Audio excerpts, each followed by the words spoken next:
10 मार्च को भारतीय जनता पार्टी ने वो करिश्मा कर दिखाया जो साल 1980 और 1985 में कांग्रेस पार्टी ने किया था। दुनिया में फिर से हम झंडा लहराएंगे,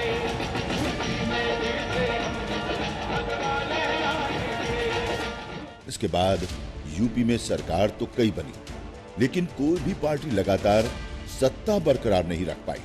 लेकिन बीजेपी ने इस मिथक को तोड़ते हुए 37 साल बाद कांग्रेस के उस इतिहास की भी बराबरी कर ली। बीजेपी यूपी में साल 2017 के बाद फिर से साल 2022 में सत्ता के सिंहासन पर काबिज हो गई। इस विधानसभा चुनाव में कानून व्यवस्था, बुलडोजर, विकास और मुफ्त राशन की डबल डोज बीजेपी की जीत के बड़े कारण बने हैं। सहयोगी दलों के साथ 273 सीट पर जीत दर्ज कर बीजेपी ने विरोधियों को पूरी तरह पस्त कर दिया। चुनाव के नतीजों से पहले ही योगी आदित्यनाथ ने साफ कर दिया था कि विकास की सरकारी योजनाओं के साथ बुलडोजर भी चलता रहेगा। फिर भारतीय जनता पार्टी की सरकार आएगी। हमने लोक कल्याण पत्र, संकल्प पत्र पहले ही जारी कर दिया है। एक एक मुद्दे पर सरकार फिर पूरी प्रतिबद्धता के साथ काम करेगी। अपराध और अपराधियों के प्रति जीरो टॉलरेंस, कुछ तो होगा योगी जी जो आपने कहा ना जी, जीरो टॉलरेंस हमने काम किया है, उसी की सेकंड पार्ट कंटिन्यूटी आगे बढ़ेगी। जो लोक कल्याणकारी कार्यक्रम है, गरीब कल्याणकारी कार्यक्रम है, इंफ्रास्ट्रक्चर डेवलपमेंट के कार्यक्रम है, सुरक्षा के बेहतर कार्यक्रम जो हुए हैं, सेकंड पार्ट इसी का बुलडोजर भी चलता रहे। ये सभी चीजें उसी का बुलडोजर भी चलता एकदम आगे सभी कार्यक्रम आगे बढ़ेंगे। योगी आदित्यनाथ के लिए पूरा प्रदेश ही उनका परिवार है। घर परिवार के साथ गुजारे पुराने वक्त को याद करते हुए उन्होंने कहा था कि उन्हें एक बहन की नहीं बल्कि प्रदेश की सभी बहनों की चिंता है। कि मैं एक परिवार में होता तो एक बहन के हित के लिए कार्य करता, लेकिन आज लाखों बहनों के हितों में के लिए कार्य करने के लिए मुझे अवसर मिल रहा है। उनके जीवन में परिवर्तन लाने का, उनके जीवन में खुशहाली लाने का, स्वावलंबन लाने का एक अवसर हमें प्राप्त हो रहा है। और मुझे लगता है कि स्वावलंबन के मार्ग पर चल कर के जी किसी भी व्यक्ति को आगे बढ़ा देना ये बड़ा कार्य है और हम लोगों को उस दिशा में आगे बढ़ना चाहिए। आज आपको योगी आदित्यनाथ के जीवन की कुछ ऐसी कहानियां बताते हैं जो जुड़ी हैं उनकी जन्मभूमि से लेकर कर्मभूमि तक।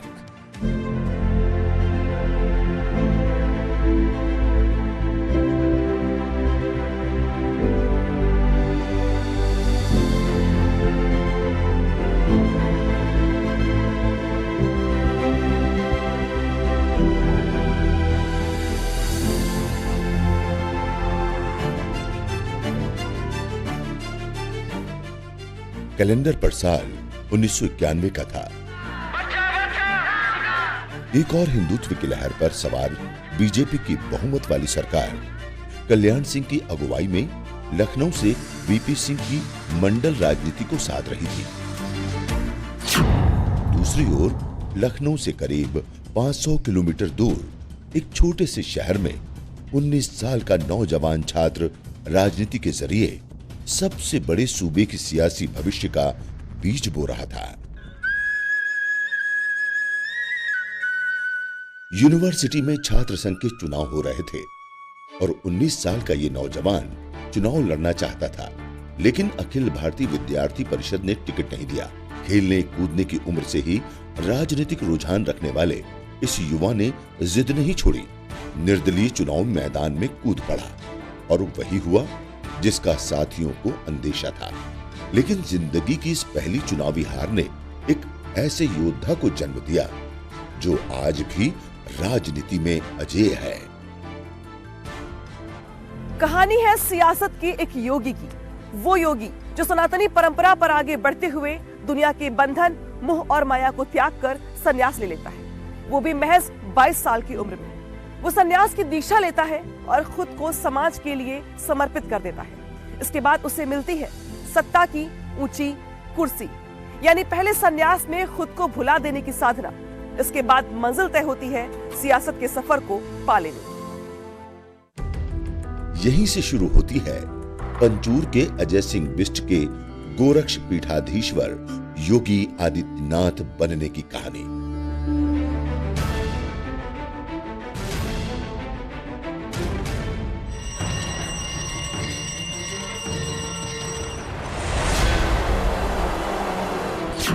कहानी एक ऐसे संत की जो धर्म की राजनीति नहीं करता, बल्कि राजनीति में धर्म की स्थापना का लक्ष्य रखता है।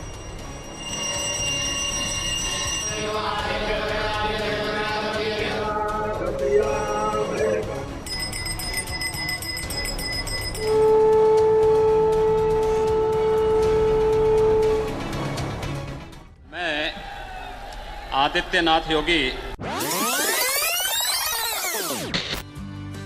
तब उत्तराखंड अलग राज्य नहीं बना था। पौड़ी गढ़वाल उत्तर प्रदेश का ही हिस्सा था और इसी जिले के पंचूर गांव में एक राजपूत परिवार था, फॉरेस्ट रेंजर आनंद सिंह बिष्ट का। उत्तराखंड में योगी आदित्यनाथ का बचपन जिन गलियों में बीता, जिस घर में वो रहे, उस पंचूर गांव में उसी जगह हम मौजूद हैं जहां पर योगी आदित्यनाथ ने अपने बचपन के वक्त में रह करके यहां पर शिक्षा और दीक्षा हासिल की। बात 1972 की है। आनंद सिंह बिष्ट के घर एक बालक का जन्म हुआ। पिता आनंद सिंह बिष्ट और मां सावित्री देवी ने नाम दिया अजय सिंह बिष्ट। 7 भाई बहनों के परिवार में अजय 5वें नंबर पर हैं, लेकिन शुरू से ही अजय का बड़ी बहन से विशेष स्नेह रहा। योगी आदित्यनाथ के गांव पंचूर में इस वक्त हम मौजूद हैं और उनके ताऊजी के लड़के बचन सिंह बिष्ट साहब हमारे साथ हैं। इन्हीं गलियों में, इन्हीं जगहों पर योगी आदित्यनाथ का बचपन आपके साथ बीता है। किस तरीके से योगी आदित्यनाथ बचपन में थे? आप उनके ताऊजी के लड़के हैं, आपसे छोटे हैं, वो छोटे हैं। बचपन में कैसा रहा? आप लोग साथ जाया करते थे स्कूल? नहीं, हम दूसरे स्कूल में पढ़ते थे, वो दूसरे स्कूल में पढ़ते थे। अब घर में काम है तो गायों को घास भी डालना है, साफ सफाई भी करनी है घर की, तो घर में तो बहुत काम हो जाते हैं। जब आदमी रहता है घर में तो सब काम, पढ़ाई भी करनी है, घर के काम भी करने हैं। मतलब अंदर से बचपन से ही एक इच्छा शक्ति थी कि मुझे करना है। हाँ, करना है। ये ठाना हुआ था उन्होंने? ये ठाना हुआ था। मां सावित्री देवी से अक्षर ज्ञान सीखने वाले अजय की शुरुआती पढ़ाई गांव के पास के ही स्कूल से हुई। तब का पंचूर गांव आज की तरह नहीं था। पहाड़ी गांव की दुश्वारियां भी थी और उन्हीं मुश्किलों के बीच अजय रोजाना बड़ी बहन की उंगली पकड़कर स्कूल तक का सफर तय करते थे। सारा पैदल था, स्कूल पैदल था, कहीं मार्केट जाना है तो ये समझ लो पैदल ही था। ये मकान परिवार के बाकी लोगों के हैं और वो जो सामने मकान आप देख रहे हैं जो सफेद रंग से पुता हुआ है, उसी मकान में योगी आदित्यनाथ का बचपन बीता है, जैसा कि उनके ताऊजी के पुत्र बता रहे हैं। और इसी मकान में रह करके उन्होंने अपनी पढ़ाई की और यहाँ से थोड़ी ही दूरी पर नीचे वो नदी को पार करके अपनी शिक्षा को ग्रहण करने के लिए जाया करते थे। सबसे महत्वपूर्ण बात यहाँ पर यह कि जिस तरीके से गांव में उस समय इतने संसाधन वहां पर मौजूद नहीं थे, लेकिन उसके बाद भी उनका जो सरल व्यवहार था, हर किसी से बातचीत करते थे और गलत चीजों को कभी उन्होंने बर्दाश्त नहीं किया।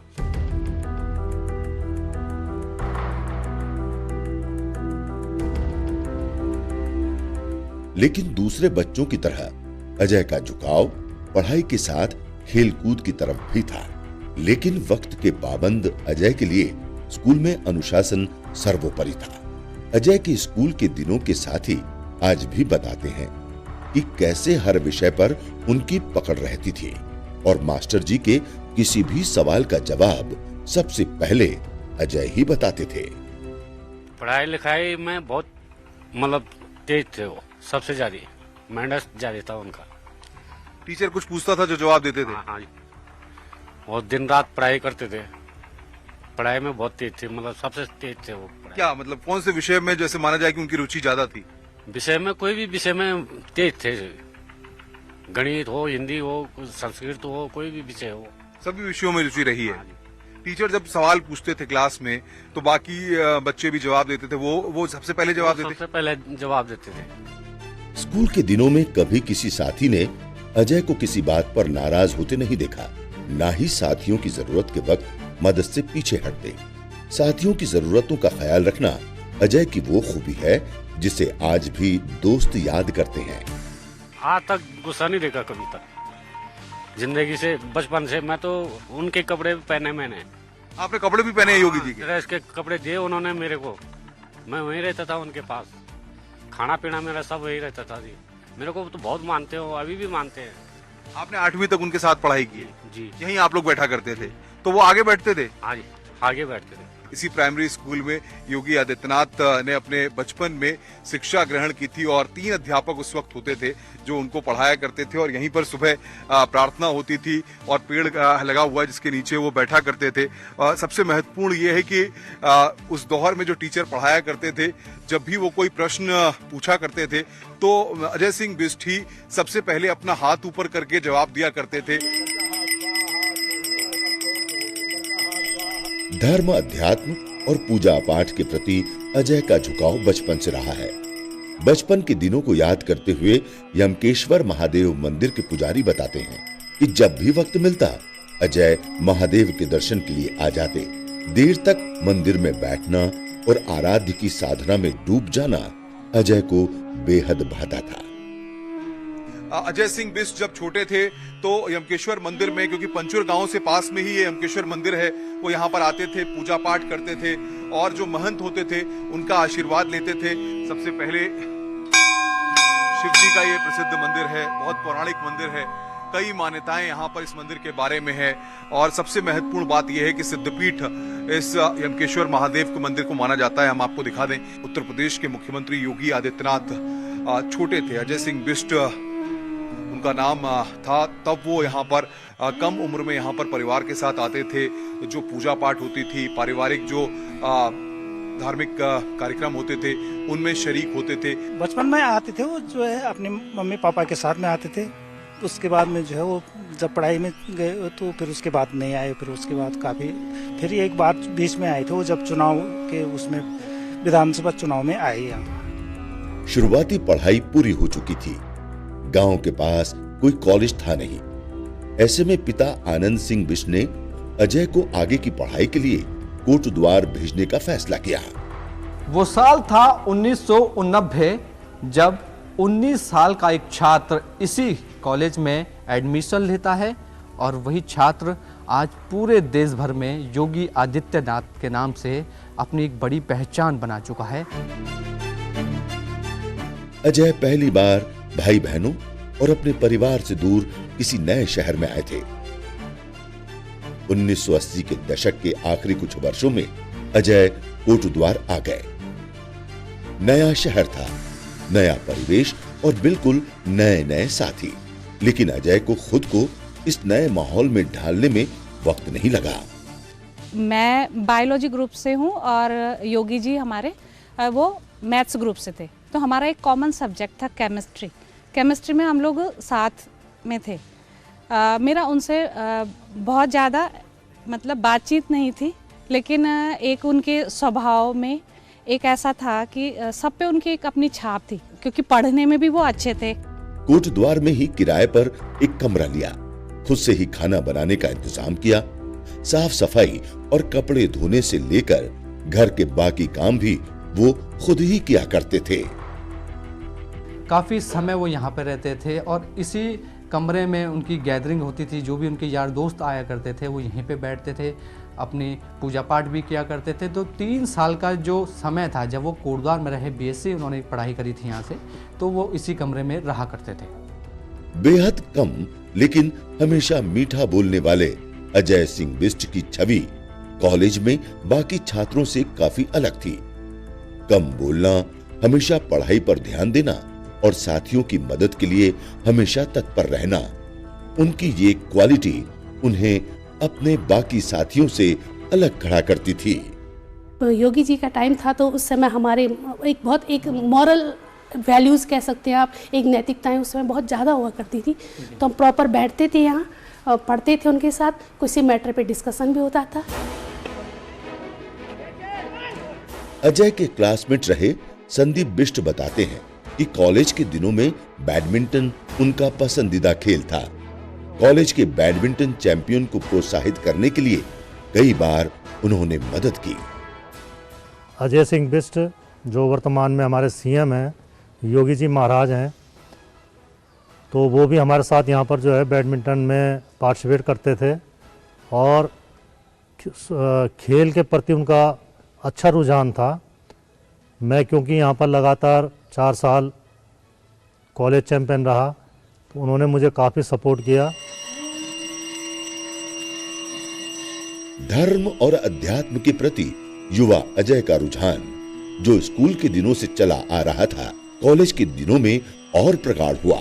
अजय के सहपाठी अरविंद बंसल बताते हैं कि कोटद्वार में अपने 3 साल की पढ़ाई के दौरान वो तकरीबन हर रोज सिद्ध बलि धाम मंदिर जाते थे।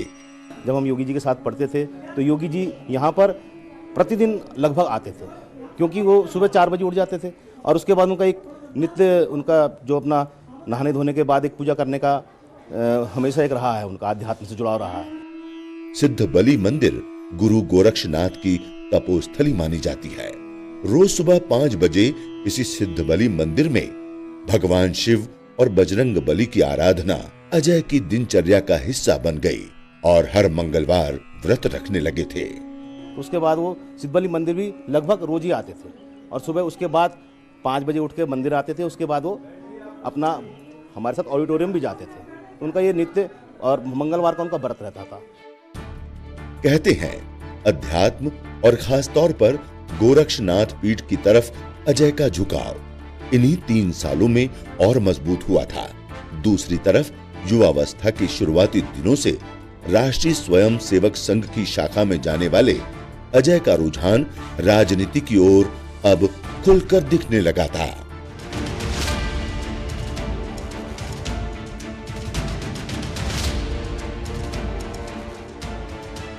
कॉलेज में छात्र संघ के चुनाव होने वाले थे। अजय चाहते थे कि अखिल भारतीय विद्यार्थी परिषद उन्हें टिकट दे और चुनाव में उतारे, लेकिन एबीवीपी ने टिकट नहीं दिया। अजय ने चुनाव लड़ने की ठान ली थी, लिहाजा निर्दलीय ही मैदान में कूद पड़े। ज्वाइंट सेक्रेटरी पद के लिए पर्चा भरा और हमारी इसमें ज्वाइंट सेक्रेटरी के लिए वो चुनाव पद पे भी खड़े हुए थे। तो हम चाहते थे कि ये जीते, हमने भी उनका पूरा सहयोग दिया, साथ दिया। सन 91 में उन्होंने इलेक्शन के लिए भी वो सेक्रेटरी पद के लिए वो उठी थी। सहपाठियों के बीच में वह लोकप्रिय थे। यह बात अलग है कि पार्टी का बैनर न मिलने, अखिल भारतीय विद्यार्थी परिषद का बैनर न मिलने के कारण वो उस चुनाव को जीत नहीं पाए। तब मैं छात्र संघ अध्यक्ष हो गया था। वो चुनाव लड़े थे, मैं अपने विद्यार्थी परिषद के पैनल से उनको चुनाव लड़ाना चाह रहा था, लेकिन हमारी पार्टी के लोगों का ये मत था कि पद्मेश बुढ़ाकोटी जी को चुनाव लड़ाया जाना चाहिए। योगी जी खुद चुनाव लड़ना चाहते थे, मैं अध्यक्ष का लड़ा था, वो सचिव का लड़े थे और निर्दलीय रूप से योगी जी ने नामांकन किया था। जिंदगी की पहली चुनावी हार को अजय ने कभी अपने ऊपर हावी नहीं होने दिया, लेकिन इस हार ने उनके राजनीतिक जीवन की दिशा जरूर तय कर दी।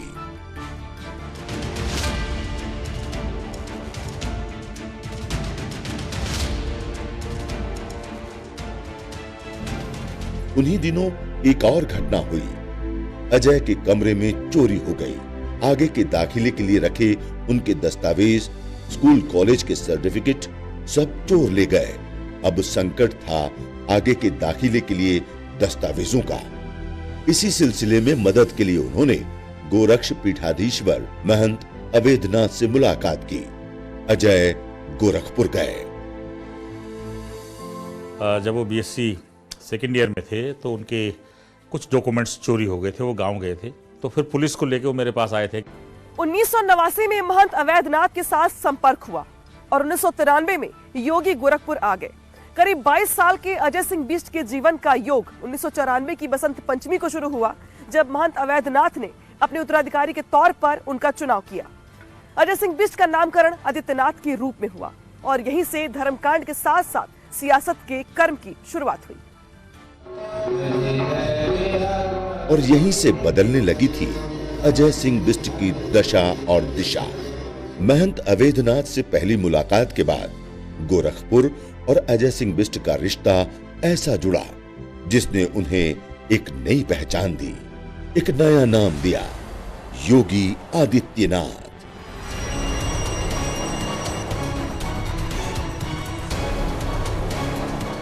वो योगी जो आज देश के सबसे बड़े राज्य का मुख्यमंत्री है।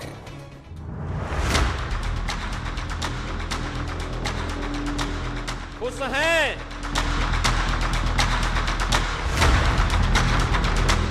अजय सिंह बिष्ट कैसे बने योगी आदित्यनाथ? संन्यास धर्म के साथ मां के सामने कैसे आए योगी आदित्यनाथ? ये बताएंगे आपको अगले एपिसोड में।